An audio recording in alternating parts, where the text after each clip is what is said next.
நண்பர்கள் அனைவருக்கும் முதற்கண்ணின் வணக்கத்தினை தெரிவித்துக் கொள்கின்றேன்.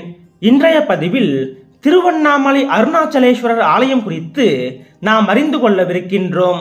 திருவண்ணாமலையார் கோவில் என்றும் திருவண்ணாமலை அருணாச்சலேஸ்வரர் கோவில் என்றும் அருணாச்சலம் என்றும் இந்த ஆலயமானது பக்தர்களால் அழைக்கப்படுகிறது. இத்தலத்தின் மூலவர் அண்ணாமலையார் என்றும் அருணாச்சலேஸ்வரர் என்றும் அழைக்கப்படுகிறார். அம்பிகையானவள் உண்ணாமுலை அம்மன் என்றும் அபித குஜாம்பாள் என்றும் அழைக்கப்படுகிறாள். இத்தலத்தில் ஈசன் சுயம்பு மூர்த்தியாக எழுந்தருளியுள்ளார். மலையே சிவலிங்கமாக எழுந்தருளி இருப்பது இத்தலத்தின் மற்றொரு தனிச்சிறப்பு. சிவபெருமானின் பஞ்சபூத தலங்களில் ஒன்றான இத்தலமானது அக்னி தலமாக போற்றப்படுகிறது. நினைத்தாலே முக்தி கொடுக்கும் தலமாகவும் இது விளங்குகிறது. மூர்த்தி, தலம், தீர்த்தம் என மூவகை சிறப்புகளை கொண்ட இத்திருத்தலமானது நால்வரால் பாடல் பெற்ற சிறப்பினை கொண்டது. தேவார பாடல் பெற்ற நடுநாட்டு தலங்களில் முதன்மையான திருத்தலமாக இது போற்றப்படுகிறது. தேவார பாடல் பெற்ற 274 சிவாலயங்களில் இது 233வது தேவார திருத்தலமாக திகழ்கிறது. அண்ணுதல் என்றால் நெருங்குதல் என்று பெயர். அண்ணா என்றால் நெருங்க முடியாது என்று பொருள் தரும். பிரம்மனாலும் விஷ்ணுவாலும் அடியையும் முடியையும் நெருங்க முடியாத நெருப்புமலை என்பதால் இத்தலத்திற்கு அண்ணாமலை என்ற காரணப்பெயர் ஏற்பட்டது. அண்ணாமலையார் சுயம்பு லிங்க திருமேனியாக நாக கிரீடம் அணிந்து பட்டு வஸ்திரம் தரித்து ருத்ராட்ச மாலையோடு பலவிதமான அணி ஆபரணங்களையும் நறுமணம் கமழும் மலர் மாலைகளையும் அணிந்திருக்கிறார். இறைவன் சன்னதியை அடுத்து உண்ணாமுலை அம்மன் சன்னதி அமைந்துள்ளது. இங்கு அம்பிகை அழகே உருவாய் அருள்பாலிக்கிறாள். ஈசனின் சரிபாதியாக உமையம்மை வரம் வாங்கிய திருத்தலம் திருவண்ணாமலை. இறைவனின் இடப்பாகத்தில் இடம் பிடித்த மகிழ்ச்சியுடன் அழகுற காட்சி தரும் உண்ணாமுலை அன்னையை தரிசித்தால் நம்மை பீடித்த அனைத்து வினைகளும் விலகும். ஈடு இணையற்ற பேரழகுடன் முகத்தில் புன்னகை தவழ திருக்காட்சி அளிக்கிறாள் உண்ணாமுலை அம்மன். இவளது அழகை வர்ணிக்க வார்த்தைகள் இல்லை. இவளது கனிவான கடைக்கண் பார்வை நம் மீது விழுந்தால் எல்லா நன்மைகளையும் நாம் நொடி பொழுதில் பெற்றுவிடலாம். பஞ்சபூத தலங்களில் அக்னித்தலம், நினைத்தாலே முக்தி அளிக்கும் திருத்தலம். சிவலிங்கமே மலையாக அமைந்த பெருமைக்குரிய திருத்தலம். திரு அண்ணாமலை என சிறப்பு பெயர் பெற்ற திருத்தலம். பிரம்மன் மற்றும் திருமாலின் ஆணவம் அழிந்த திருத்தலம். உண்ணாமுலை அம்மன் சிவபெருமானிடம் இடப்பாகம் பெற கிரிவலம் வந்து தவம் செய்த திருத்தலம். பார்வதி தேவிக்கு சிவபெருமான் இடப்பாகம் தந்து ஜோதி ஸ்வரூபமாய் காட்சியளித்து அர்த்தநாரீஸ்வரர் கோலம் கொண்ட திருத்தலம். கார்த்திகை தீபத்தின் மூலத்தலம். 6 ஆதார தலங்களுள் மணிப்பூரக தலம். மலையுச்சியில் மகாதீபம் ஏற்றப்படும் தலம். அருணகிரிநாதர் பிறந்து வளர்ந்து முக்தியடைந்த திருத்தலம். திருப்புகழ் பிறந்த தலம். அருணகிரிநாதர் தனது வாழ்க்கையை வெறுத்து தற்கொலை செய்து கொள்ள முயன்ற பொழுது முருகப்பெருமானே நேரில் வந்து காப்பாற்றி திருப்புகழ் பாட உத்தரவிட்ட திருத்தலம். எல்லா சிவாலயத்திலும் மூலவர் பின்புறம் உள்ள லிங்கோத்பவர் தோன்றிய தலம். அம்பிகையின் 51 சக்தி பீடங்களில் அருணை சக்தி பீடமாக போற்றப்படும் திருத்தலம். விநாயகரின் முதல் படைவீடு இருக்கும் திருத்தலம் என ஏராளமான சிறப்புகளை தன்னகத்தே கொண்டது அருணாச்சலம் எனும் அற்புத திருத்தலம். இங்குள்ள முருகப்பெருமான் மீது அருணகிரிநாதர் பாடல்களை பாடியுள்ளார். இத்திருத்தலத்தில்தான் திருப்புகழ், கந்தர் அனுபூதி, திருவம்பாவை, திருவம்மானை, அருணாச்சல அஷ்டகம் போன்ற புனித நூல்கள் பிறந்தன. முருகப்பெருமானுக்கு 6 படைவீடுகள் இருப்பது போன்றே விநாயகருக்கும் 6 படைவீடுகள் இருக்கிறது. இத்திருத்தலத்தின் பிரதான ராஜகோபுரத்தின் கீழே உள்ள அல்லல் போக்கும் விநாயகர் சன்னதி விநாயக பெருமானின் முதல் படைவீடாக போற்றப்படுகிறது. ஏராளமான சித்த புருஷர்கள் வாழ்ந்த இன்றளவும் வாழ்ந்து கொண்டிருக்கும் சிறப்பு வாய்ந்த திருத்தலம் இது. எண்ணற்ற சித்தர்கள் இங்கு வந்து வாழ்ந்து ஜீவ சமாதி அடைந்துள்ளார்கள். அவர்களில் ரமணர், சேஷாத்ரி சுவாமிகள், விசிறி சுவாமிகள், குரு நமச்சிவாயர், குகை நமச்சிவாயர் போன்றோர் குறிப்பிடத்தக்கவர்கள். இவர்களின் சமாதிகள் கிரிவல பாதையிலும் மலை மீதும் அமைந்துள்ளன. 18 சித்தர்களில் ஒருவரான இடைக்காட்டு சித்தர் இத்தலத்திற்கு உரியவராக விளங்குகிறார். இங்கிருக்கும் அண்ணாமலையை காந்தமலை என்பர். காரணம், இம்மலையை தரிசிக்க வருவோரை மீண்டும் மீண்டும் காந்தம் போல கவர்ந்து இழுத்து இங்கே வரவழைக்கும். இத்தலம் அமைந்த புராண வரலாற்றை இனி காணலாம். ஒரு சமயம் மகாவிஷ்ணுவுக்கும் பிரம்மதேவருக்கும் தங்களில் யார் பெரியவர் என்ற போட்டி ஏற்பட்டது. சிவபெருமானிடம் இருவரும் சென்று கூற, அவரோ யார் எனது அடிமுடியை கண்டு வருகிறார்களோ அவர்கள்தான் பெரியவர் என்று தெரிவித்து விட்டார். பிறகு எல்லையற்ற ஜோதி பிழம்பாக சிவபெருமான் காட்சி தந்தார். திருமால் வராக அவதாரம் எடுத்து அடியை காண பூமியை குடைந்து சென்றார். அடியை காண இயலாமல் சோர்ந்து திரும்பினார். பிரம்மன் அன்ன பறவையாக உருவெடுத்து சிவபெருமானது முடியை காண உயர பறந்து சென்றார். முடியை காண இயலாமல் தயங்கி பறக்கும் பொழுது சிவபெருமானின் தலைமுடியில் இருந்து தாழம்பூ ஒன்று கீழே வருவதை கண்டு அதனிடம் சிவபெருமானின் முடியை காண இன்னும் எவ்வளவு தொலைவு செல்ல வேண்டும் என கேட்க, தாழம்பூவோ, நான் சிவனாரின் செஞ்சடையில் இருந்து நழுவி 40,000 ஆண்டுகளாக கீழ்நோக்கி வந்து கொண்டிருக்கிறேன் என்று கூறியது. இதை கேட்ட பிரம்மதேவர் முடியை காணும் முயற்சியை கைவிட்டு விட்டு தாழம்பூவிடம் ஒரு பொய் சொல்லும்படி கூறினார். சிவபெருமானிடம் தான் முடியை கண்டதாக பொய் சாட்சி சொல்லும்படி கேட்டுக்கொண்டதற்கு இணங்க தாழம்பூவும் பொய் கூறியது. இதனால் கோபம் கொண்ட சிவபெருமான் பொய் சொன்ன பிரம்மதேவருக்கு பூலோகத்தில் ஆலயம் அமையாது என்றும், பொய் சாட்சி சொன்ன தாழம்பூ சிவபூஜைக்கு உதவாது என்றும் சாபமிட்டார். விஷ்ணு உண்மையை கூறியதால் தனக்கு சமமாக பூமியில் கோவிலும் பூஜையும் கிடைக்க வரமளித்தார். இதனால்தான் இன்றும் கூட பூலோகத்தில் பிரம்மதேவருக்கான தனி கோவிலோ பூஜையோ இல்லாது போனது. அதோடு பொய் சொன்ன தாழம்பூவும் சிவபூஜைக்கு உதவாது போனது. திருமால் மற்றும் நான்முகனின் தான் என்ற அகந்தை நீங்க அடிமுடி காண முடியாதபடி ஜோதி பிழம்பாக நின்ற இடம்தான் திருவண்ணாமலை. இந்த வரலாறு மகா சிவராத்திரி அன்று நடைபெற்றதாக கூறப்படுகிறது. அடிமுடி காண முடியாதபடி ஆக்ரோஷமாக தீப்பிழம்பாக நின்ற சிவபெருமான் மனம் குளிர்ந்து மலையாக மாறிய பொழுது அவரிடம் மகாவிஷ்ணுவும் பிரம்மதேவரும் இவ்வளவு பெரிய மலையாக இருந்தால் தங்களை அபிஷேகம் செய்து எவ்வாறு வழிபட முடியும் என்று கேட்டனர். இதைத் தொடர்ந்து ஈசன் மலையடிவாரத்தில் சுயம்பு லிங்கமாக தோன்றியதாக தலபுராணத்தில் குறிப்பிடப்பட்டுள்ளது. இங்குள்ள அண்ணாமலையானது கிருதயுகத்தில் அக்னி மலையாகவும், திரேதாயுகத்தில் மாணிக்க மலையாகவும், துவாபர யுகத்தில் பொன்மலையாகவும், கலியுகத்தில் கல்மலையாகவும் மாறி வந்துள்ளது. மற்றொரு வரலாறும் இத்திருத்தலத்திற்கு உண்டு. பிருங்கி முனிவர் ஒருமுறை கைலாயத்தில் பார்வதி தேவியுடன் சிவபெருமான் அமர்ந்திருந்த பொழுது அவரை தரிசிக்க வந்தார். பிருங்கி முனிவர் சக்தியை வழிபடாமல் சிவபெருமானை மட்டுமே வழிபட்டார். அவருக்கு சிவமும் சக்தியும் ஒன்று என்பதை உணர்த்துவதற்காக சிவபெருமான் அம்பிகை பிரிவது போல ஒரு லீலை நிகழ்த்தினார். உமாதேவியார் காஞ்சி மாநகரத்தில் மணலை சிவலிங்கமாக அமைத்து பூஜை செய்து வரும் நாளில் சிவபெருமான் தோன்றி திருவண்ணாமலை சென்று தவமியற்றி தமது இடபாகம் பெறுமாறு கூறினார்.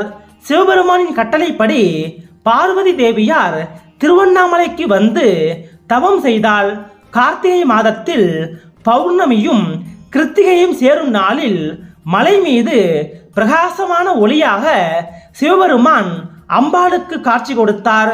உமாதேவியை தனது இடபாகத்தில் ஏற்றருளி அர்த்தநாரீஸ்வரராக திருக்காட்சி தந்தார். பிருங்கி முனிவர் சிவமும் சக்தியும் வேறு வேறல்ல என்ற உண்மையை உணர்ந்தார். இந்த வரலாற்றை நினைவு கூர்ந்து கார்த்திகை தீபத்தன்று மாலை சரியாக 6 மணிக்கு அர்த்தநாரீஸ்வரர் எழுந்தருளி காட்சி கொடுக்கிறார். இந்த இரு வரலாறுகளையும் நினைவு கூர்ந்து அண்ணாமலையில் மகா தீபம் ஏற்றப்படுகிறது.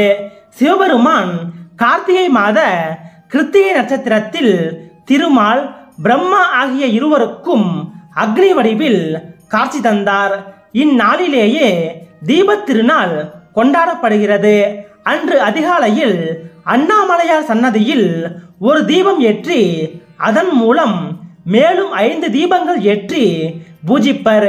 பின்பு அந்த தீபங்களை ஒன்றாக்கி அண்ணாமலையார் அருகில் வைத்து விடுவர்.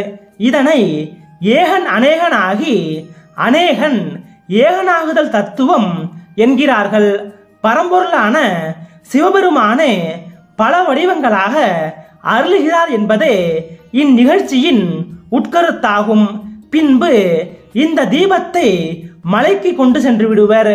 மாலையில் கொடிமரம் அருகில் உள்ள மண்டபத்திற்கு பஞ்சமூர்த்திகள் எழுந்தருளுவர். அப்பொழுது மூலஸ்தானத்தில் இருந்து அர்த்தநாரீஸ்வரர் வெளியே வருவார். இவர் முன்னால் அகண்ட தீபம் ஏற்றியதும் மலையில் மகா தீபம் ஏற்றப்படும். இவ்வேளையில் அண்ணாமலையார் ஜோதி வடிவில் காட்சி தருவதாக ஐதீகம். மகாதீபம் ஏற்றும் வேளையில் மட்டுமே அர்த்தநாரீஸ்வரரை தரிசிக்க முடியும். மற்ற நாட்களில் இவர் சன்னதியை விட்டு வெளியே வருவதில்லை. திருமால் கோவில்களில் வைகுண்ட ஏகாதசி என்று சொர்க்கவாசல் திறக்கும் பொழுது சுவாமி அவ்வாசல் வழியே வெளியே வருவது வழக்கம். ஆனால் சிவத்தலமான இங்கு ஜோதி ரூபத்தில் திருமால் சொர்க்கவாசல் கடக்கிறார். சிவபெருமானின் சன்னதிக்கு பின்புறம் பாமா ருக்மணியுடன் வேணுகோபாலர் சன்னதி இருக்கிறது. இவர் அருகில் கருடாழ்வார், ஆஞ்சநேயர் இருக்கின்றனர். வைகுண்ட ஏகாதசி என்று அதிகாலையில் இவரது சன்னதியில் ஒரு தீபம் ஏற்றி பூஜிக்கின்றனர். அதன் பின்பு அத்தீபத்தை திருமாலாக கருதி பிரகாரத்தில் உள்ள வைகுண்ட வாசல் வழியே கொண்டு வருவர். பஞ்சபூத தலங்களில் இது அக்னி தலம் என்பதால் திருமாலும் இங்கே ஜோதி வடிவில் எழுந்தருளுவதாக கூறப்படுகிறது.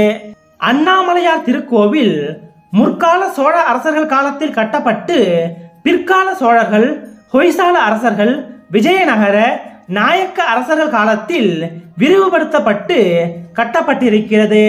இந்த ஆலயத்தில் மூலவர், கருவறை, விமானம், அர்த்த மண்டபம், மகா மண்டபம், கர்த்தூன்கள் வரிசை வைத்து கட்டப்பட்ட பிரகாரங்கள், அம்மன் சன்னதி, கோபுரங்கள் மற்றும் பல தெய்வங்களின் உபசன்னதிகள் அமைந்துள்ளன. நகரின் மையத்தில் மலையடிவாரத்தில் அண்ணாமலையார் ஆலயம் அமைந்துள்ளது. இத்திருத்தலம் 25 ஏக்கர் பரப்பளவில் பறந்து விரிந்து இருக்கிறது. 9 ராஜகோபுரங்கள், 6 பிரகாரங்கள், பல மண்டபங்கள், திருக்குளங்கள் ஆகியவற்றுடன் ஆலயத்தின் அமைப்பு மிக பிரம்மாண்டமாக காட்சியளிக்கிறது. இந்த ஆலயத்தின் உள்ளே 6 பிரகாரங்கள் உள்ளன.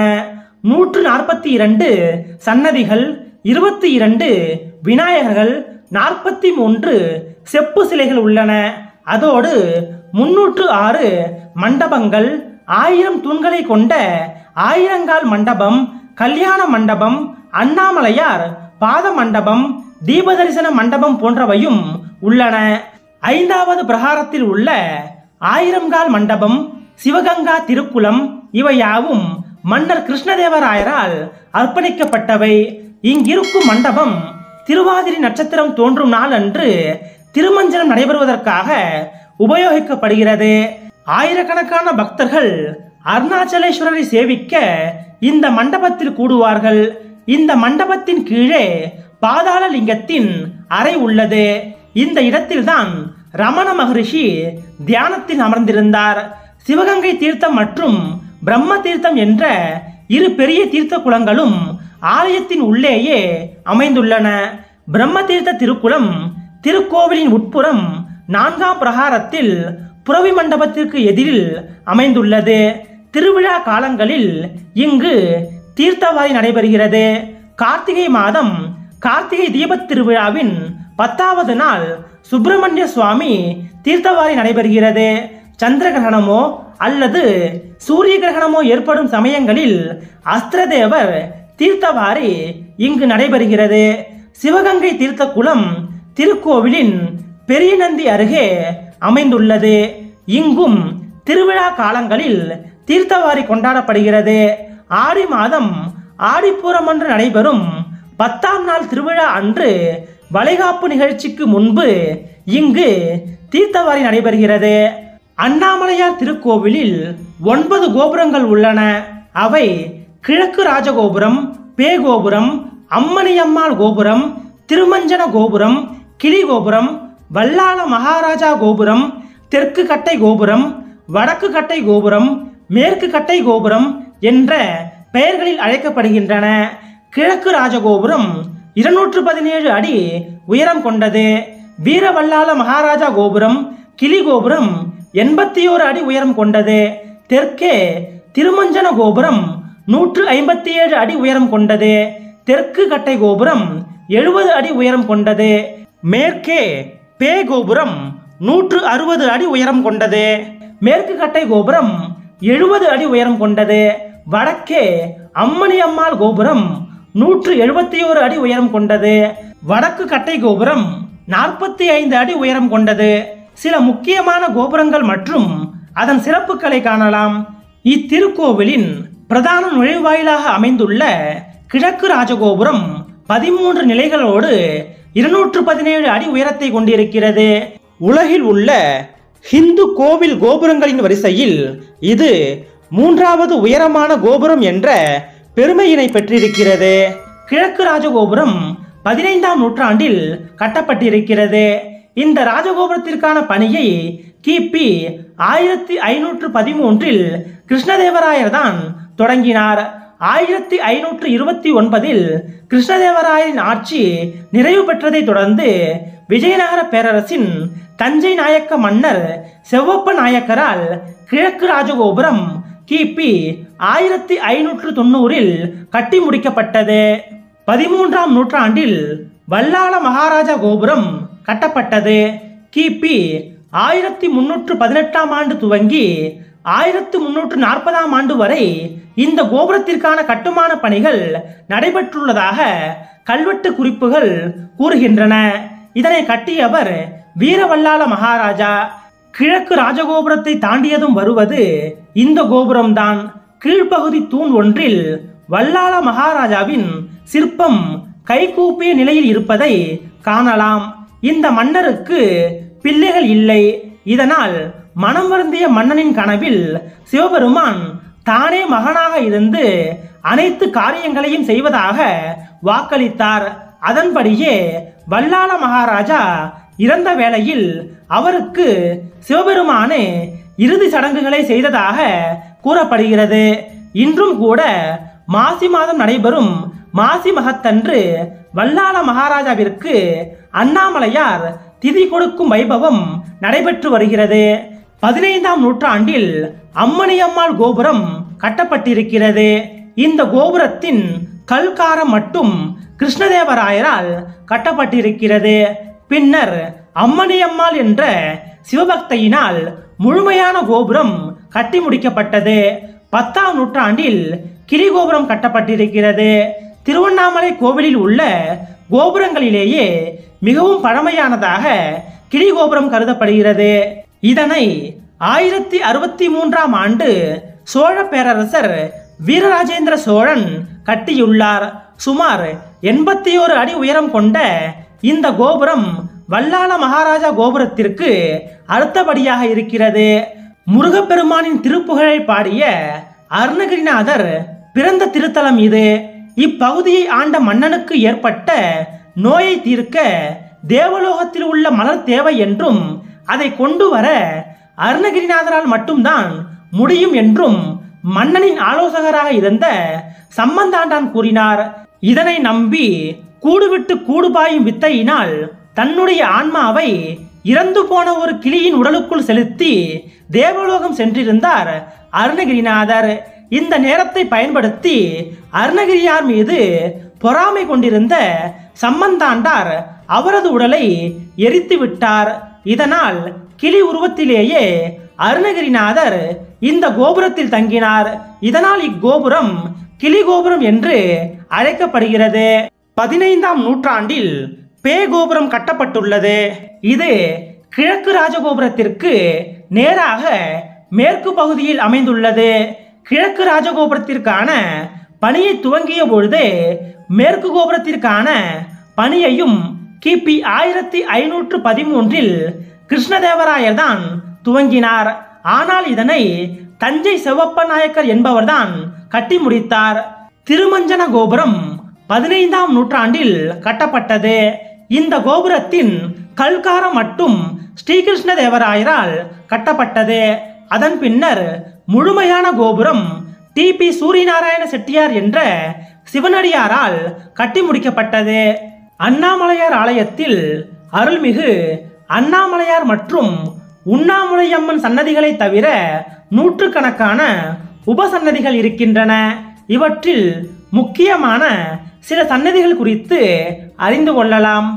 அருள்மிகு கம்பத்து இளையனார் சந்நிதி, அருள்மிகு சிவகங்கை தீர்த்த விநாயகர் சந்நிதி, அருள்மிகு பெரிய நந்தி சந்நிதி, அருள்மிகு பாதாளலிங்கம் சந்நிதி, அருள்மிகு கல்யாண சுந்தரேஸ்வரர் சந்நிதி, அருள்மிகு கோபுரத்திளையனார் சந்நிதி, அருள்மிகு வன்னிமரத்து விநாயகர் சந்நிதி, அருள்மிகு சண்முக விநாயகர் சந்நிதி, அருள்மிகு காலபைரவர் சந்நிதி, அருள்மிகு சின்னநந்தி சந்நிதி, அருள்மிகு பிரம்மலிங்கம் சந்நிதி, அருள்மிகு வித்யாதேஸ்வரர் சந்நிதி, அருள்மிகு வினை தீர்த்த விநாயகர் சந்நிதி, அருள்மிகு மல்லேஸ்வரர் சந்நிதி, அருள்மிகு ஆனை திரை கொண்ட விநாயகர் சந்நிதி, அருள்மிகு பிச்சை இளையனார் சந்நிதி, அருள்மிகு காலத்தீஸ்வரர் சந்நிதி, அருள்மிகு ஏகாம்பரேஸ்வரர் சந்நிதி, அருள்மிகு ஜம்புகேஸ்வரர் சந்நிதி, அருள்மிகு சிதம்பரேஸ்வரர் சந்நிதி, அருள்மிகு பிடாரியம்மன் சந்நிதி, அருள்மிகு சம்பந்த விநாயகர் சந்நிதி, அருள்மிகு பழனியாண்டவர் சந்நிதி, அருள்மிகு வேணுகோபாலர் சந்நிதி, அருள்மிகு ஆறுமுக சுவாமி சந்நிதி, அருள்மிகு ஸ்வர்ண பைரவர் சந்நிதி, அருள்மிகு நடராஜர் சந்நிதி, அருள்மிகு சண்டிகேஸ்வரர் சந்நிதி, அருள்மிகு நவகிரக சந்நிதி, அருள்மிகு விஜயராகவ விநாயகர் சந்நிதி, அருள்மிகு ஸ்தூல சூக்ஷ்மர் சந்நிதி, அருள்மிகு அண்ணாமலையார் திருப்பாதம் சந்நிதி, அருள்மிகு பெரிய நாயகர் சந்நிதி, அருள்மிகு பீமேஸ்வரர் சந்நிதி, அருள்மிகு ஆலமரத்து விநாயகர் சந்நிதி, அருள்மிகு சண்டிகேஸ்வரி சந்நிதி, அருள்மிகு சித்திரகுப்தர் சந்நிதி போன்றவை குறிப்பிடத்தகுந்த சந்நிதிகளாகும். இங்கே முருகப்பெருமான் இளையனார் எனும் பெயரில் 3 இடங்களில் காட்சி தருகிறார். இங்கு காட்சி தரும் முருகப்பெருமான்களை கம்பத்திளையனார், கோபுரத்திளையனார், பிச்சை இளையனார் என்று அழைக்கின்றனர். சம்பந்தாண்டான் எனும் புலவன் அருணகிரிநாதரிடம் முருகப்பெருமானை நேரில் காட்டும்படி சொல்லி அவரது பக்தியை இகழ்ந்தான். அருணகிரிநாதர் முருகப்பெருமானை வேண்டவே அவர் இங்குள்ள 16 கால் மண்டபத்தின் ஒரு தூணில் காட்சி தந்தார். இதனால் இவர் கம்பத்திளையனார் என்ற பெயர் பெற்றார். வல்லாள மகாராஜா கோபுரத்தின் அடியில் கோபுரத்திளையனார் என்ற பெயரில் முருகப்பெருமான் காட்சி தருகிறார். அருகில் அருணகிரிநாதர் வணங்கியபடி இருக்கிறார். அருணகிரிநாதர் இங்குள்ள கோபுரத்தின் மேலிருந்து கீழே விழுந்து உயிர்விட முயன்ற பொழுது அவரை காப்பாற்றி திருப்புகழ் பாட வைத்தவர் இவர்தான். கிளிகோபுரம் அருகிலேயே பிச்சை இளையனார் சன்னதி அமைந்துள்ளது. இங்கு பல சிறப்புகள் உண்டு. காம தகனம் நடக்கும் சிவாலயம் இது ஒன்றுதான். ஆடிப்பூரத்தன்று மாலை ஆலயத்தின் உள்ளேயே உண்ணாமுலையம்மன் சன்னதி முன் தீமிதி விழா நடத்தும் ஆலயமும் இது ஒன்றுதான். திருவிழா நாட்களில் திட்டிவாசல் வழியே உற்சவ மூர்த்திகள் வெளிவருவதும் இவ்வாலயத்தில் மட்டும்தான். அருணகிரிக்கு விழா எடுக்கும் ஆலயமும் இதுதான். ஆஞ்சநேயருக்கு செந்தூரம் பூசி அலங்கரிப்பது போன்றே இத்தலத்தில் உள்ள விநாயகருக்கும் செந்தூரம் பூசுகிறார்கள். சம்மந்தாசுரன் எனும் அசுரனை விநாயகர் வதம் செய்த பொழுது அவனது இரத்தத்திலிருந்து அசுரர்கள் உருவாகினர். எனவே விநாயகர் அவனது இரத்தத்தை உடலில் பூசிக்கொண்டார். இதன் அடிப்படையில் சித்திரை பிறப்பு, விநாயகர் சதுர்த்தி, திருக்கார்த்திகை மற்றும் தை மாதத்தில் ஓர் நாள் என வருடத்தில் 4 நாட்கள் மட்டும் இவருக்கு செந்தூரம் சாத்தும் வைபவம் நடக்கிறது. இவரை தவிர யானை திரை கொண்ட விநாயகர் தனிச்சன்னதியில் இருக்கிறார். மாட்டுப் பொங்கல் அன்று இங்குள்ள நந்திக்கு விசேஷ பூஜை நடக்கும். அன்று அனைத்து காய்கறிகள், பழங்கள், இனிப்பு வகைகள், பலகாரங்கள் மற்றும் அனைத்து வகை மலர்களால் ஆன மாலைகளை அணிவித்து பூஜை செய்வர். இவ்வேளையில் அண்ணாமலையார் நந்தியின் முன் திருக்காட்சி தருவார். தமது வாகனத்திற்கு முக்கியத்துவம் கொடுக்கும் விதமாக இறைவன் இவ்வாறு எழுந்தருளுகிறார். இக்கோவிலின் பிரம்ம தீர்த்த கரையில் காலபைரவர் சன்னதி இருக்கிறது. இவரது சிலையை திருவாச்சியுடன் ஒரே கல்லில் வடித்திருக்கின்றனர். 8 கைகளில் ஆயுதங்கள் ஏந்தி கபால மாலையுடன் இவர் காட்சி தருகிறார். தலையில் பிறைச்சந்திரன் இருக்கிறது. இவரை வழிபடுவதன் மூலம் ஆணவ குணம் நீங்கும் என்கிறார்கள். பிரம்மலிங்கம் என்ற பெயரில் சிவபெருமான் இங்கு தனிச்சன்னதியில் காட்சி தருகிறார். பிரம்மா இங்கே சிவபெருமானை வழிபட்டதன் அடிப்படையில் இந்த லிங்கமானது பிரதிஷ்டை செய்யப்பட்டிருக்கிறது. பிரம்மா தனது 4 முகங்களுடன் எப்பொழுதும் வேதத்தை ஓதிக்கொண்டிருப்பார். இதை உணர்த்தும் விதமாக இந்த லிங்கத்தின் 4 பக்கங்களிலும் 4 முகங்கள் உள்ளன. மாணவர்கள் படிப்பில் சிறந்து விளங்க இவரிடம் வேண்டிக் கொள்கின்றனர். ரமணருக்கு மரணம் பற்றிய எண்ணம் உண்டான பொழுது இக்கோவிலில் உள்ள பாதாளத்திற்குள் சென்றார். அங்கு ஒரு புற்று இருந்தது. புற்றிற்குள் சிவயோகி ஒருவர் இருப்பதை உணர்ந்த அவர் அங்கேயே தவத்தில் அமர்ந்து விட்டார். பிற்காலத்தில் ஈசன் அருளால் முக்தி பெற்றார்.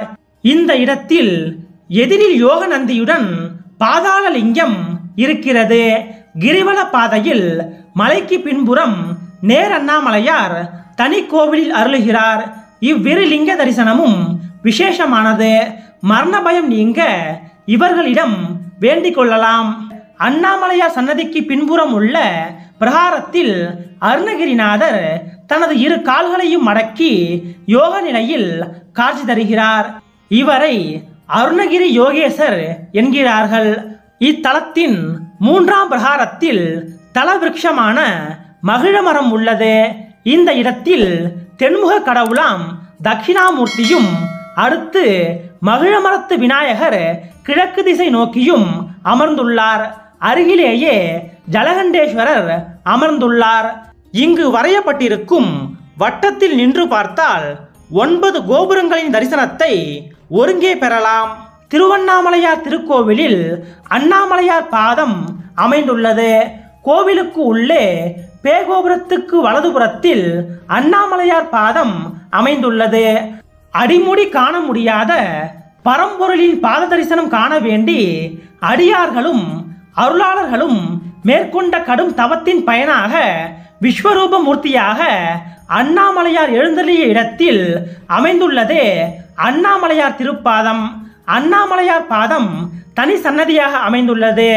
பாத தரிசன சன்னதியில் தினமும் மலர் அலங்காரத்துடன் சிறப்பான வழிபாடுகள் நடைபெறுகிறது.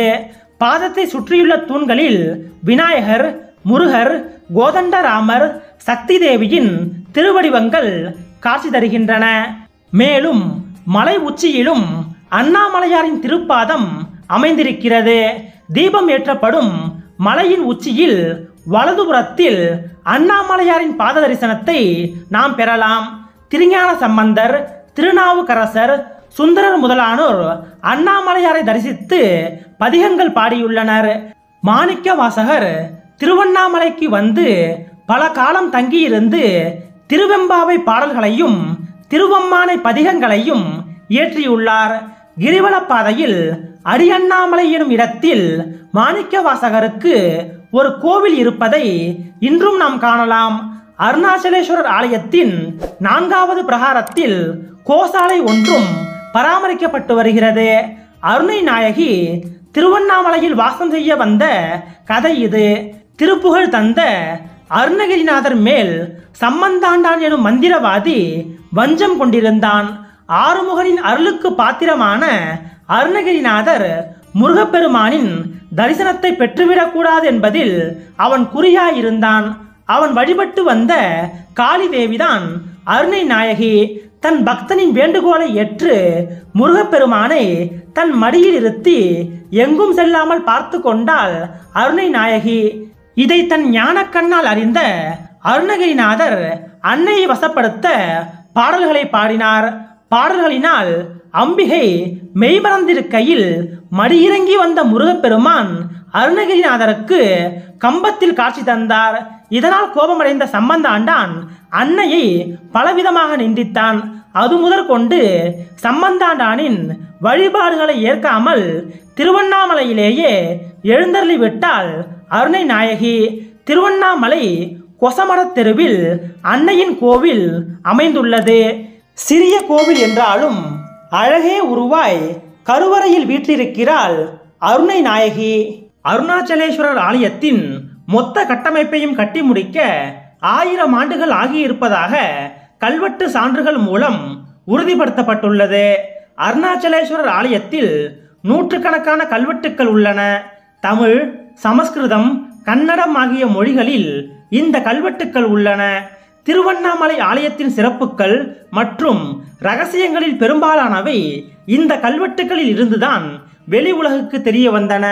அது மட்டுமல்ல, திருவண்ணாமலை ஆலயம் சுமார் 1000 ஆண்டுகளாக கட்டப்பட்டது என்ற தகவலும் கல்வெட்டுக்கள் மூலம்தான் நமக்கு தெரிய வந்துள்ளது. இத்தனைக்கும் இங்குள்ள பல நூறு கல்வெட்டுகளில் 119 கல்வெட்டுக்கள் தான் இதுவரை ஆராயப்பட்டுள்ளன. மொத்த கல்வெட்டுக்களையும் ஆய்வு செய்தால் ஆச்சரியமூட்டும் மேலும் ஏராளமான தகவல்கள், ரகசியங்கள் வெளிவர வாய்ப்புள்ளது. பல்லவர் காலத்து சாசனங்கள் எதுவும் கிடைக்கவில்லை. அவையும் கிடைத்திருந்தால் அண்ணாமலையார் ஆலயத்தின் பழமை மற்றும் சிறப்புகள் குறித்து இன்னும் ஏராளமான தகவல்கள் கிடைத்திருக்கும்.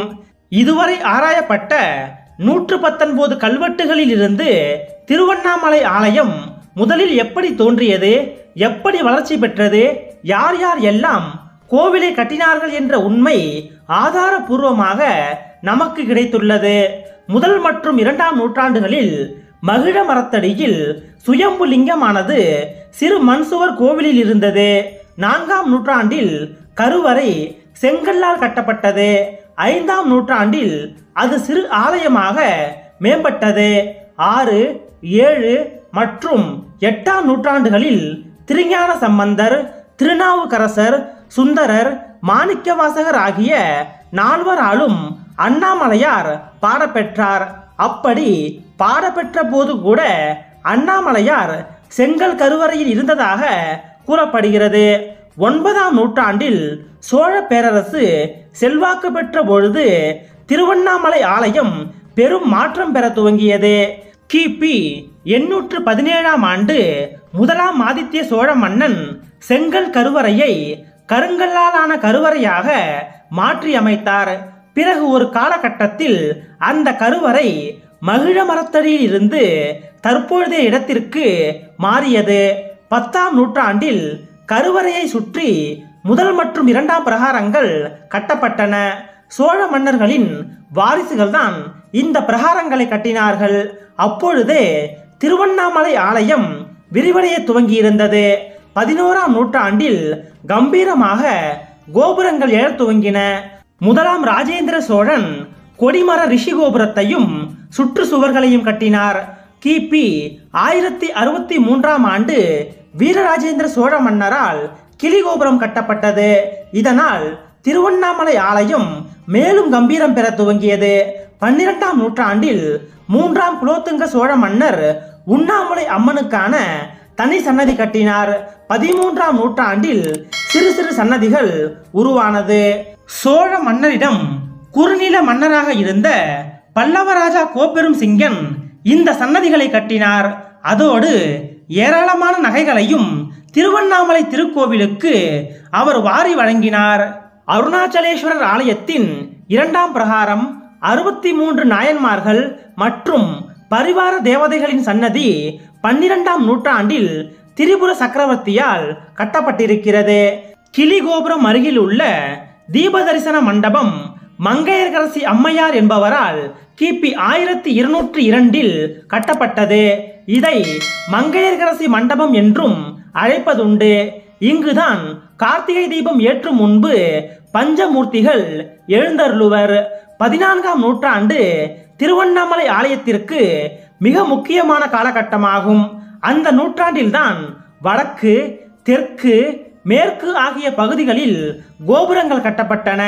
கிபி 1340ஆம் ஆண்டு முதல் கிபி 1374ஆம் ஆண்டுக்குள் இந்த 3 கோபுரங்களும் கட்டப்பட்டுள்ளது. ஹொய்சால மன்னர் வீரவல்லாளன் இந்த திருப்பணிகளை செய்தார். 15ஆம் நூற்றாண்டில் திருவண்ணாமலை ஆலயத்திற்கு நிறைய பேர் தானமாக நிலங்களை எழுதி வைத்தார்கள். இந்த காலகட்டத்தில் திருவண்ணாமலை வளம் கொழித்தது. 16ஆம் நூற்றாண்டில் விஜயநகர பேரரசர் ஸ்ரீகிருஷ்ண தேவராயர் திருவண்ணாமலை ஆலயத்தை மிகப்பெரிய ஆலயமாக மாற்றியமைத்தார். இவர் மற்ற மன்னர்களைப் போல ஏதோ 1-2 திருப்பணிகள் மட்டும் செய்யவில்லை, 20 பெரிய திருப்பணிகளை செய்தார். அந்த திருப்பணிகள் ஒவ்வொன்றும் இன்றும் கூட திருவண்ணாமலையில் கிருஷ்ணதேவராயரின் பெருமைகளை பறைசாற்றி கொண்டிருக்கின்றன. 217 அடி உயரத்தில் கம்பீரமாக ஓங்கி உயர்ந்து நிற்கக்கூடிய கிழக்கு ராஜகோபுரம், சிவகங்கை தீர்த்த குளம், 1000 கால் மண்டபம், இந்திர விமானம், சம்பந்த விநாயகர் முன்மண்டப கலைநயமிக்க தூண்கள், விநாயகர் தேர், திருமலை தேவி அம்மன் சமுத்திரம் என்ற நீர்நிலை, 7ஆம் திருநாள் மண்டபம், சன்னதியில் உள்ள 2 கதவுகள், வாயில் கால்களுக்கு தங்கமுலாம் பூசியது, உண்ணாமுலை அம்மன் ஆலய வாயில் கால்கள், உண்ணாமுலை அம்மன் சன்னதிக்கு முன்னர் 6 அமுத கிணறு வெட்டியது, அண்ணாமலையாருக்கும் உண்ணாமுலை அம்மனுக்கும் கிருஷ்ணராயன் என்ற பெயரில் பதக்கம் செய்து கொடுத்தது, நாகாபரணம், பொற்சிலை, வெள்ளி குடங்கள் ஆகியவை கிருஷ்ணதேவராயரின் முக்கியமான சில திருப்பணிகளாகும். பல குறுநில மன்னர்களும் சிவனடியார்களும் சிறு சிறு கோபுரங்களை கட்டியுள்ளனர். இன்று 9 கோபுரங்களுடன் திருவண்ணாமலை ஆலயம் அழகுற காட்சியளிக்கிறது. மன்னர்கள் மட்டுமல்ல, மகாராணிகள், இளவரசர்கள், இளவரசிகள், சிற்றரசர்கள், ஜமீன்தார்கள், பிரபுக்கள், அரசு பிரதிநிதிகள், சித்தர்கள் என ஏராளமானோர் இந்த ஆலயத்தின் திருப்பணிகளில் முக்கிய பங்கு வகித்துள்ளனர். சோழ, பாண்டிய, பல்லவ, ஹொய்சால, சம்புவராய, விஜயநகர, தஞ்சை மன்னர்கள் போட்டி போட்டு செய்த திருப்பணிகள் காரணமாகத்தான் அண்ணாமலையாரின் ஆலயம் பிரம்மாண்டமாக மாறியது. 14ஆம் நூற்றாண்டில் இருந்து 17ஆம் நூற்றாண்டு வரை திருவண்ணாமலை நகரம் பல்வேறு போர்களை சந்தித்தது. குறிப்பாக இஸ்லாமிய படையெடுப்பாளர்களால் பேரழிவுக்கு உள்ளானது. பிற்காலத்தில் இஸ்லாமிய ஆட்சியாளர்களை வீழ்த்திய விஜயநகர அரசர்கள் திருவண்ணாமலை ஆலயத்தை புனர் நிர்மாணம் செய்து படையெடுப்பின் வடுதெரியாமல் மாற்றியமைத்தனர். சுமார் 1000 ஆண்டுகளுக்கு முன்னர் நாட்டுக்கோட்டை நகரத்தார் திருவண்ணாமலையில் குடியேறினர். மன்னராட்சி முடிவுக்கு வந்த பிறகு திருவண்ணாமலை ஆலயத்திற்கு நகரத்தார் செய்த திருப்பணிகள் மகத்தானது.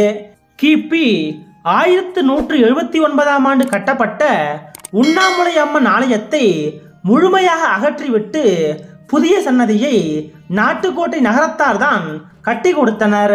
அது மட்டுமன்றி இத்திருக்கோவிலை முழுமையாக திருப்பணி செய்து 1903, 1944, 1976 ஆகிய ஆண்டுகளில் கும்பாபிஷேகம் நடத்தி வைத்த புண்ணியமும் நாட்டுக்கோட்டை நகரத்தாரையே சாரும். மன்னர்களில் பல்லவ மன்னன் கோப்பெருஞ்சிங்கனும் கிருஷ்ணதேவராயரும் செய்த திருப்பணிகள் அளவிட முடியாதது. இன்று நாம் திருவண்ணாமலை ஆலயத்தை வியப்புடன் வியந்து பார்க்கிறோம் என்றால் அதற்கு இந்த 2 மன்னர்களும் அண்ணாமலையார் மீது கொண்டிருந்த பக்தியே காரணம். எத்தனையோ மன்னர்கள் திருப்பணி செய்துள்ள போதிலும் வல்லாள மகாராஜா மீது அண்ணாமலையாருக்கு தனிப்பட்ட முறையில் பாசம் அதிகம் இருந்தது. அதற்கு காரணம் வல்லாள மகாராஜா வாரிசு எதுவும் இல்லாமல் தவித்ததுதான். திருவண்ணாமலையை ஆட்சி செய்த வல்லாள மகாராஜா மீது கருணை கொண்ட அண்ணாமலையார் அவரை தன் தந்தையாக ஏற்றுக்கொண்டார். அந்த மன்னனின் மகனாக மாறி அற்புதம் செய்தார். வல்லாள மகாராஜா மரணமடைந்த பொழுது அவரது மகனாக இருந்து இறுதி சடங்குகளை செய்தார். அன்றிலிருந்து இன்று வரை ஆண்டுதோறும் மாசி மாதம் வல்லாள மகாராஜாவிற்கு அண்ணாமலையார் திதி கொடுத்து வருகிறார். ஒரு மகன் தன் தந்தைக்கு செய்ய வேண்டிய கடமைகளை அண்ணாமலையார் செய்து வருகிறார். இத்திருத்தலத்தில் தினசரி 6 கால பூஜைகள் சிறப்புற நடைபெறுகிறது. இங்கு ஆண்டு முழுவதும் திருவிழாக்கள் வழிபாடுகள் மிக சிறப்பாக நடத்தப்பட்டு வருகிறது. இங்கு ஆடிப்பூரம் அன்று தீமிதி விழா அம்மன் சன்னதி முன்பாக நடக்கிறது. இதுபோல வேறு எந்த சிவத்தலத்திலும் தீமிதி திருவிழா நடப்பதில்லை என்பதும் குறிப்பிடத்தக்கது. கார்த்திகை மாத பிரம்மோற்சவம், கார்த்திகை தீபம், 10 நாள் திருவிழா, மாசி மகா சிவராத்திரி, தை மாத மாட்டு பொங்கல், திருவூடல் உற்சவம், சுவாமி ஊஞ்சல் உற்சவம் போன்றவையும் சிறப்பாக நடைபெறுகிறது. மாசி மகத்தன்று பள்ளிகொண்டாப்பட்டு என்ற ஊருக்கு சுவாமி சென்று ஆற்றில் தீர்த்தவாரி செய்து வருவார். சிவபெருமானே வல்லாள மகாராஜாவிற்கு மகனாக இருந்து அவர் இறந்தவுடன் ஈமக்கிரியை செய்த வரலாற்றை குறிப்பது இத்திருவிழாவாகும். தை மாதம் 5ஆம் தேதி சுவாமி சுற்றுவட்டார கோவில்களில் காட்சி தருவார். அதன்படி தை 5ஆம் தேதி மணலூர்பேட்டை என்ற ஊருக்கு சுவாமி சென்று காட்சி தருகிறார். தை மாதம் ரதசப்தமி அன்று கலசப்பாக்கம் என்ற ஊரில் அண்ணாமலையார் காட்சி தருகிறார். பங்குனி உத்திரம் திருக்கல்யாண உற்சவம் 6 நாட்கள் நடைபெறுகிறது. வருடத்தின் அனைத்து மாதங்களிலும் ஏதாவது திருவிழா இத்திருத்தலத்தில் நடந்தவாறே இருக்கும். ஒவ்வொரு மாதமும் பிரதோஷம் மிகவும் சிறப்பாக நடைபெறுகிறது. தீபாவளி, பொங்கல், தமிழ் மற்றும் ஆங்கில புத்தாண்டு தினங்களில் விசேஷ பூஜைகள் இங்கு நடைபெறுகிறது. கார்த்திகை தீப திருநாளை ஒட்டி கார்த்திகை தீப பிரம்மோற்சவ திருவிழா அண்ணாமலையார் கோவிலில் நடைபெறுகிறது. இதில் 10 நாட்கள் உற்சவர்களின் ஊர்வலங்களும் 3 நாள் தெப்ப திருவிழாவும் அதனை அடுத்து சண்டிகேஸ்வரர் உற்சவமும் நடைபெறுகிறது. திருக்கார்த்திகை தீப திருவிழா நாளில் 2668 அடி உயரம் கொண்ட மலை மீது மகாதீபம் ஏற்றப்படுகிறது. மாலை நேரத்தில் பஞ்சமூர்த்திகள் தீப மண்டபத்தில் எழுந்தருளுகின்றனர். இவர்களை தொடர்ந்து அர்த்தநாரீஸ்வரர் காட்சி தருகிறார். மாலை 6 மணிக்கு 10 தீபங்களையும் மேளதாளங்கள் முழங்க வெளியே கொண்டு வந்து கொடிக்கம்பம் அருகே உள்ள தீப கொப்பரையில் ஒன்று சேர்த்து எரிய விடுவார்கள். அர்த்தநாரீஸ்வரர் முன்பு அகண்ட தீபம் ஏற்றப்படுகிறது. அந்த நிமிட நேரத்தில் அர்த்தநாரீஸ்வரர் தாண்டவம் ஆடியபடி வெளியே வந்து காட்சி கொடுத்து விட்டு உடனடியாக உள்ளே சென்று விடுவார். அப்பொழுது வாசல் வழியே பெரிய தீவட்டியை ஆட்டி மலை மீது இருப்பவர்களுக்கு அடையாளம் காட்டுவார்கள். இதற்காகவே மலை மீது காத்திருப்பவர்கள் உடனடியாக மகாதீபத்தினை ஏற்றுகின்றனர். மகாதீபம் ஏற்றப்பட்ட அந்த நொடி தீப தரிசனத்தை காண அண்ணாமலையில் கூடியிருக்கும் பல லட்சக்கணக்கான பக்தர்களின் மெய்சில் இருக்க பக்தி பரவசத்தில் அண்ணாமலையாருக்கு அரோகரா என்ற கோஷத்தை எழுப்புகின்றனர். திருவண்ணாமலை முழுக்க அண்ணாமலைக்கு அரோகரா என்ற கோஷம் விண்ணை பிளக்கும். திருவண்ணாமலை நகர் முழுவதும் தீப ஒளியினாலும் மின்னொளியினாலும் வான வேடிக்கைகளாலும் திருவிழாவின் உச்சகட்டத்தை எட்டும். கிரிவல பாதை முழுக்க தீப விளக்குகளின் ஒளியும் கற்பூரங்களின் ஒளியும் கண்ணை பறிக்கும். மகாதீப தரிசனம் கண்ட பின்னர் மக்கள் தங்கள் இல்லங்கள் தோறும் தீபங்களால் அழகுறச் செய்து கார்த்திகை தீபத்தினை கொண்டாடுகின்றனர். தமிழகத்தின் தொலைக்காட்சிகளில் நேரலை செய்யப்படும் மகாதீப தரிசனத்தை காணும் மக்கள் மலையில் தீபம் ஏற்றப்பட்டதும் தங்களது வீடுகளிலும் தீபங்களை ஏற்றி திருக்கார்த்திகை விழாவினை கோலாகலமாக கொண்டாடுகின்றனர். மகாதீப சிறப்புகளை காண்போம். 7.5 அடி உயரம் உள்ள செப்பு கொப்பரையில்தான் மகாதீபம் ஏற்றப்படுகிறது. 3000 கிலோ பசுனை, 1000 மீட்டர் காடாத்துணி திரி, 2 கிலோ கற்பூரம் இட்டு தீபம் ஏற்றுவார்கள். தீபம் ஏற்றும் உரிமையை மீனவ இன பரத்வாஜ குலத்தவர்கள்தான் பெற்றிருக்கின்றனர். இவர்களின் பரம்பரையினர்தான் இப்பொழுதும் கூட தீபம் ஏற்றுகிறார்கள். தீப விழாவன்று இவர்கள் கோவிலில் கூடுவார்கள். ஆலயத்தார் இவர்களை கௌரவித்த பின்னர் தீபம் ஏற்றும் பொருட்களை கொடுத்தனுப்புகிறார்கள். 3 மணி நேரத்தில் மலை உச்சியை அடைந்துவிடும் இவர்கள் ஜுவால தீப அடையாளம் கண்ட பின்னர் மலை மீது மகாதீபம் ஏற்றுகிறார்கள். இந்த தீபம் 14 நாட்கள் எரியும். இரவில் 10 கிலோமீட்டர் தூரம் வரை தெரியும் என்பதும் குறிப்பிடத்தக்கது. அண்ணாமலையின் சிறப்புகள் குறித்தும் கிரிவலம் குறித்தும் இனி காணலாம். திருவண்ணாமலையை ஆர்கேயன் காலத்தியது என்கிறார்கள். அதாவது இந்த காலம் 200 கோடி ஆண்டுகளுக்கு முற்பட்டது. இந்த காலத்திலேயே திருவண்ணாமலை தோன்றிவிட்டது என்கிறார்கள் ஆராய்ச்சியாளர்கள். திருவண்ணாமலையில் உள்ள மலையானது 260 கோடி ஆண்டுகள் பழமையானது என பீர்பால் சஹானி என்ற விஞ்ஞானி தெரிவித்துள்ளார். இது உலகிலேயே மிக பழமையான மலை என்றும் அவர் கூறியுள்ளார். இம்மலைக்கு காந்த சக்தி இருப்பதாக புவியியல் வல்லுநர்கள் ஆராய்ந்து கூறியுள்ளனர். திருவண்ணாமலை 2688 அடி உயரம் கொண்டது. கிரிவலப்பாதை 14 கிலோமீட்டர் தூரத்தை கொண்டிருக்கிறது. இப்பாதையில் 20 ஆசிரமங்களும் 360 தீர்த்தங்களும் பல தெய்வ சன்னதிகளும் அஷ்டலிங்கங்களும் உள்ளன. 26 சித்தர்கள் இங்கு வாழ்ந்துள்ளனர்.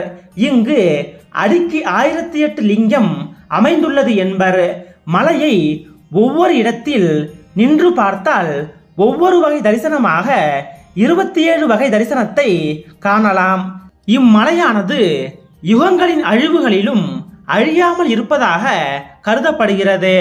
உலகம் தோன்றிய காலத்திலிருந்தே இம்மலை உள்ளது.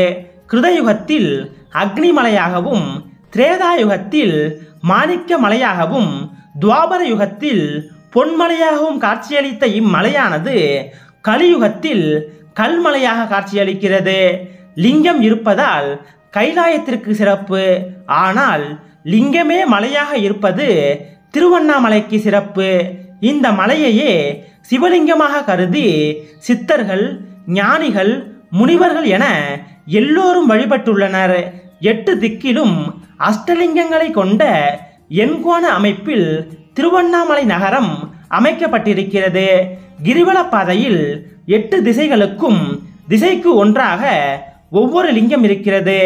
மலையின் கிழக்கே இந்திரலிங்கமும், தென்கிழக்கே அக்னிலிங்கமும், தெற்கே யமலிங்கமும், தென்மேற்கே நிறுத்திலிங்கமும், மேற்கே வர்ணலிங்கமும், வடமேற்கே வாயுலிங்கமும், வடக்கே குபேரலிங்கமும், வடகிழக்கே ஈசான்யலிங்கமும் அமைந்துள்ளன.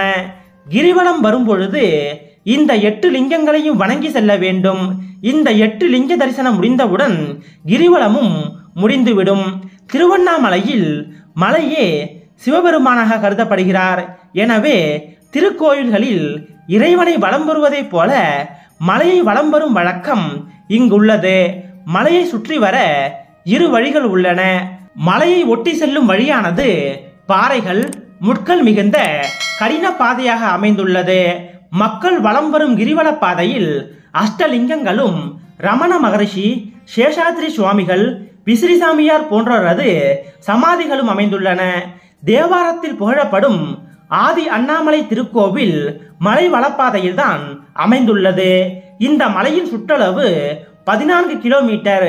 இம்மலையில் இன்றும் பல சித்தர்கள் வாழ்ந்து வருவதாக கூறப்படுகிறது. எல்லா நாட்களிலும் மக்கள் கிரிவலம் வருகிறார்கள் என்றாலும் கூட முழு நிலவு நாளான பௌர்ணமி அன்று கிரிவலம் வருதல் மிக சிறப்பாக கருதப்படுகிறது. கிரிவலம் செல்லும் பொழுது பஞ்சாட்சர நாமத்தையோ தேவார திருமுறைகளையோ உச்சரித்தபடி செல்ல வேண்டுமே தவிர தேவையற்ற விஷயங்களை பேசக்கூடாது. கிரிவலம் செல்லும் பொழுது இறைவனை மனதில் நினைத்தபடி நிதானமாக செல்ல வேண்டும். சந்தர்ப்பம் கிடைக்கும் பொழுதெல்லாம் மலையை பார்த்து கைகூப்பி வணங்க வேண்டும். வணங்கிவிட்டு வேறு திசை பார்க்காது வானத்து நிலவை ஒரு தரம் பார்த்தல் அவசியம். ஒவ்வொரு மாதமும் பௌர்ணமி நாளில் இம்மலையை லட்சக்கணக்கான பக்தர்கள் கிரிவலம் செய்கின்றனர். தமிழகம் மட்டுமல்ல, நமது தேசம் முழுவதிலும் இருந்தும், ஏன் பல வெளிநாடுகளில் இருந்து வரும் பக்தர்கள் கூட இங்கு கிரிவலம் செய்கின்றனர். கிரிவலம் செல்லும் பொழுது எங்காவது துவங்கி எங்காவது முடிக்கக்கூடாது. மலையை சுற்றி 14 கிலோமீட்டர்கள் நடந்தே செல்ல வேண்டும். வாகனங்களில் செல்லக்கூடாது. இந்த மலையை கீழ் திசையிலிருந்து பார்த்தால் ஒன்றாக தெரியும். இது ஏகத்தை குறிக்கும். மலை சுற்றும் வழியில் இரண்டாக தெரியும். இது அர்த்தநாரீஸ்வரரை குறிக்கும். மலையின் பின்னால் மேற்கு திசையில் பார்த்தால் மூன்றாக தெரியும். இது மும்மூர்த்திகளை நினைவுபடுத்தும். மலையை சுற்றி முடிக்கும் பொழுது 5 முகங்கள் காணப்படும். இது சிவபெருமானின் பஞ்ச முகங்களை குறிக்கும். நரசிம்மர் இரண்ய வதம் செய்த பொழுது அருகிலிருந்த பாலகனான பிரகலாதனை நரசிம்மரின் உக்கிரம் தாக்கவில்லை. காரணம், இரண்யன் மனைவி கர்ப்பமாக இருந்த பொழுது நாரதர் யோசனைப்படி கிரிவலம் வந்தாள். அப்பொழுது பெய்த அமுத மழை துளி மலை மீது பட்டு அவள் வயிற்றில் பட்டது. அது குழந்தைக்கு தக்க பலம் கொடுத்ததால் தான் இரண்யன் மகன் பிரகலாதனுக்கு சக்தி கிடைத்தது என்று கூறப்படுகிறது. கிரிவலம் செல்ல நினைத்து ஓரடி எடுத்து வைத்தால் முதல் அடிக்கு ஒரு யாகம் செய்த பலனும், 2ஆம் அடிக்கு ராஜசூய யாகம் செய்த பலனும், 3ஆம் அடிக்கு அனைத்து யாகங்களையும் செய்த பலனும் கிடைக்கும். திருவண்ணாமலை என உச்சரித்தாலே 5 எழுத்து மந்திரத்தை 3 கோடி முறை உச்சரித்த பலன் கிடைக்கும். மகாதீப தரிசனம் கண்டால் அவர்களது 21 தலைமுறையினருக்கு புண்ணியம் கிடைக்கும். சந்திர தேவன் பூர்ண நிலவாக காட்சி தரும் பௌர்ணமி அன்று கிரிவலம் வருதல் இங்கு மிகவும் சிறப்பு வாய்ந்தது. கார்த்திகை மாதம் கிருத்திகை நாளன்றுதான் பார்வதி தேவிக்கு சிவபெருமான் இடப்பாகம் அளித்தார் என்பதால் அன்றைய தினம் கிரிவலம் வருதல் சிறப்பு. முனிவர்களும் ஞானிகளும் சித்தர்களும் ஒவ்வொரு தமிழ் மாத பிறப்பின் பொழுதும் பிரதோஷ காலத்திலும் மலை வலம் வந்தார்களாம். எனவே அந்த நாட்களில் கிரிவலம் வருதல் நன்மை பயக்கும். திருவண்ணாமலை அக்னி தலமாக திகழ்வதால் அக்னிக்குரிய நாளான செவ்வாய்க்கிழமை அன்று இங்கு சிறப்பு பூஜைகள் நடைபெறும். அன்றைய தினமும் மலை வலம் வரலாம்.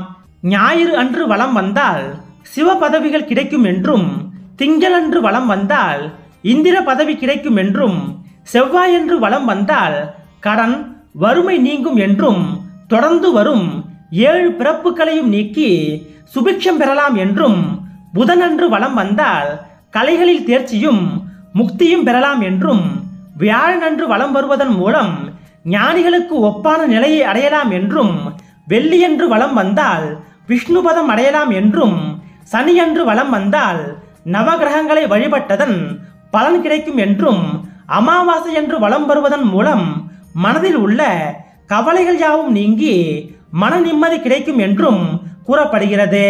48 நாட்கள் விரதமிருந்து அதிகாலையில் கணவனும் மனைவியும் நீராடி கிரிவலம் வருவதன் மூலம் குழந்தை பேறு கிடைக்கும் என்று கூறுகிறார்கள். கிரிவல பாதையில் உள்ள இடுக்கு பிள்ளையார் கோவில் இங்கு மிகவும் பிரபலமான ஒன்று. அஷ்டலிங்கங்களில் ஒன்றான குபேரலிங்கத்திற்கு அருகில் இக்கோவில் உள்ளது. இந்த கோவில் சிறிய குகை போன்ற அமைப்புடன் நேர்கோட்டில் அமையாத 3 வாசல்களை கொண்டது. பக்கவாட்டின் இருபுறமும் சுவர் உள்ளது. ஆலயத்தின் முன்னால் நந்தியும் பின்னால் பிள்ளையாரும் உள்ளனர். பின்பக்க வாசல் வழியாக உள்ளே நுழைந்து 2வது வாசலை தவழ்ந்தபடி கடந்து 3வது வாசல் வழியாக வெளியே வர வேண்டும். 2வது வாசல் வழியே வெளிவர ஒருக்களித்து படுத்து கைகளை ஊன்றி சிரமப்பட்டு வெளியே வர வேண்டியுள்ளது. ஆச்சரியம் என்னவென்றால் உடல் பருமனானவர்களும் இதன் வழியே நுழைந்து வரலாம் என்பதுதான். இந்த கோவிலில் உள்நுழைந்து வந்தால் பில்லி சூனியம் அகலும், உடல் வலி தீரும், மேலும் குழந்தை பாக்கியம் கிடைக்கும் என்று கூறப்படுகிறது. விஞ்ஞானத்தின் அடிப்படையிலும் மெய்ஞானத்தின் அடிப்படையிலும் கிரிவலம் வருவது மனித உடலுக்கு நன்மை பயக்கும். அண்ணாமலையில் ஏராளமான மூலிகை செடிகள் நிறைந்துள்ளன. நிலவின் ஒளி மலை மீதும் மலையில் உள்ள மூலிகை செடிகள் மீதும் பட்டு மலையை சுற்றி பிரதிபலிக்கிறது. அதோடு மூலிகை செடிகள் மீது பட்டு வரும் வாடை காற்றை மனிதர்கள் சுவாசிப்பதன் மூலம் உடல் புத்துணர்ச்சி பெறும், நோய்கள் நீங்கும், தேக ஆரோக்கியம் உண்டாகும். பௌர்ணமி அன்று எண்ணற்ற சித்தர்கள் அண்ணாமலையை சுற்றி நடமாடுவதாகவும் சித்தர்களின் சக்தி ஆற்றலாக வெளிப்படுவதாகவும் மலையின் மூலிகை காற்று பரவுவதால் மனதிற்கு அமைதியும் உடல் நலத்திற்கு நன்மையும் ஏற்படுவதாகவும் கூறப்படுகிறது. மலையிலிருந்து வரும் காந்த சக்தி நம்மீது படும் பொழுது உடலும் உள்ளமும் தூய்மையடையும். நமக்கு தெரிந்தும் தெரியாமலும் ஏராளமான நன்மை பயக்கும் விஷயங்கள் அண்ணாமலையில் நிறைந்துள்ளன. அண்ணாமலையை வலம் வருவதன் மூலம் அண்ணாமலையாரின் அருளோடு தேக ஆரோக்கியமும் ஒருங்கே வந்து சேரும் என்பது திண்ணம். இங்கு செய்யப்படும் நேர்த்தி கடன்கள் குறித்து காணலாம். அண்ணாமலையாரிடம் வேண்டிக் கொள்ளும் பலர் நேர்த்தி கடனாக மொட்டை போட்டு முடி காணிக்கை செலுத்துகிறார்கள். குழந்தை வரம் வேண்டுவோர் தொட்டில் கட்டுகிறார்கள். துலாபாரத்தில் தானியங்கள், நாணயங்கள், பழங்கள், காய்கறிகள், வெல்லம் ஆகியவை எடைக்கு எடை நேர்த்திகடனாக வழங்குகின்றனர். சுவாமிக்கு சிறப்பு அபிஷேக ஆராதனைகள் நடத்துகின்றனர். சுவாமிக்கு தூய வஸ்திரம் மற்றும் அம்பாளுக்கு புடவை சாத்துகின்றனர். நெய் தீபம் ஏற்றுகின்றனர். சுவாமி மற்றும் அம்பாளுக்கு திருக்கல்யாண உற்சவம் செய்து வைப்பதையும் நேர்த்திகடனாக பக்தர்கள் நிறைவேற்றுகின்றனர். பிரசாதம் செய்து சுவாமிக்கு படைத்துவிட்டு பக்தர்களுக்கு வழங்குகின்றனர். அன்னதானம் செய்து பலர் தங்களது நேர்த்தி கடனை நிறைவேற்றுகின்றனர். இந்த ஆலயத்தில் இறந்தவர்களுக்கு மோட்ச தீபம் ஏற்றப்படுகிறது. கரும்பு தொட்டில் இடுவது இத்தலத்தின் முக்கிய நேர்த்தி கடன்களில் ஒன்றாகும். பிள்ளை பேறு இல்லாதவர்கள் அண்ணாமலையாரை வேண்டி குழந்தை பிறந்ததும் திருக்கோவிலுக்கு வந்து அர்ச்சனை ஆராதனை செய்து கரும்பு கட்டுகள் கொண்டு வந்து புதிய புடவையினால் தொட்டில் கட்டி அதில் குழந்தையை படுக்க வைத்து மாட வீதிகளில் வலம் வந்து பிரார்த்தனை செய்து வழிபடுகின்றனர். இத்திருக்கோவில் காலை 5 மணி முதல் மதியம் 12:30 மணி வரையும், மாலை 4 மணி முதல் இரவு 9:30 மணி வரையும் தரிசனத்திற்காக திறந்திருக்கிறது. இத்திருத்தலமானது விழுப்புரம் காட்பாடி ரயில் மார்க்கத்தில் விழுப்புரத்தில் இருந்து 62 கிலோமீட்டர் தொலைவிலும் காட்பாடியில் இருந்து 93 கிலோமீட்டர் தொலைவிலும் அமைந்துள்ளது. சென்னையிலிருந்து வந்து செல்ல ஏராளமான பேருந்து வசதிகளை இத்திருத்தலம் கொண்டிருக்கிறது. சென்னையிலிருந்து சுமார் 197 கிலோமீட்டர் தொலைவிலும், வேலூரில் இருந்து 87 கிலோமீட்டர் தொலைவிலும், திண்டிவனத்தில் இருந்து 73 கிலோமீட்டர் தொலைவிலும், விழுப்புரத்தில் இருந்து 61 கிலோமீட்டர் தொலைவிலும், கிருஷ்ணகிரியில் இருந்து 116 கிலோமீட்டர் தொலைவிலும் இத்திருத்தலமானது அமைந்திருக்கிறது. இன்றைய பதிவின் வாயிலாக திருவண்ணாமலை அருணாச்சலேஸ்வரர் ஆலயத்தின் தல வரலாற்றினையும் பலரும் அறிந்திராத பல தல சிறப்புகளையும் நாம் அறிந்து கொண்டோம். திருவண்ணாமலையில் வீட்டிலிருந்து அருள்பாலிக்கக்கூடிய அண்ணாமலையாரின் பெருமைகளையும் உண்ணாமுலை அம்மனின் சிறப்புகளையும் போற்றி கொண்டாடுவோம். நன்றி.